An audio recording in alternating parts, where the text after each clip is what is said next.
ছোট্ট বন্ধুরা, আজকে আমরা বাংলা ব্যঞ্জন বর্ণে প্রথম বর্ণ ক ক বর্ণ কিভাবে লিখে সেটা শিখব। আমাদের সাথে আছে আসাদ। আমরা একসাথে আজকে ক বর্ণ লেখা শিখব।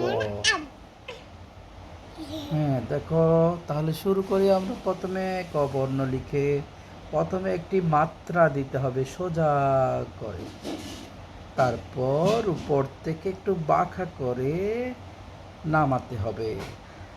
যেখানে নামাবে সেখান থেকে নিচের দিকে আর একটা নামাবে দাগ, তারপর উপর থেকে নিচে পর্যন্ত আরেকটি দাগ টেনে দেবে। এরপর হয়ে গেল আমাদের ক। এটা কি? ক। এখন আমরা আরেকটি ক লিখব। এবার ছোট করে একটা ক লিখব। এই যে এটাও আরেকটা ক। দুইটা ক লিখে ফেললাম। এবার আমরা আরেকটা ক লিখব। আরেকটা ক লিখব।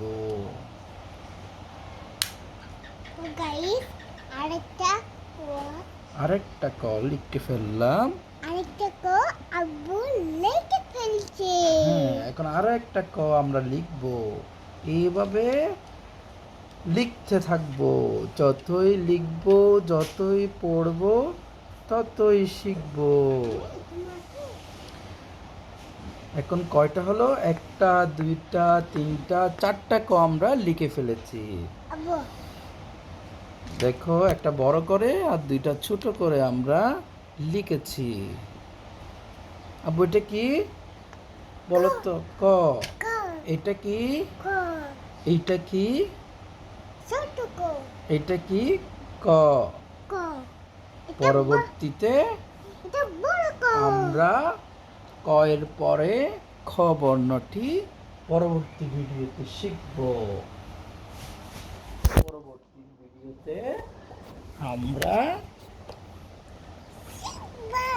পরবর্তী ভিডিওতে আমরা আরেকটি বর্ণ খ বর্ণটি লেখা শিখব। এবার এগুলো মুছে দাও। হ্যাঁ, এটা হচ্ছে ডাস্টার। ডাস্টার দিয়ে আমরা মুছে ফেলতে পারি, আবার নতুন করে এখানে লিখতে পারবো। ধন্যবাদ সবাইকে।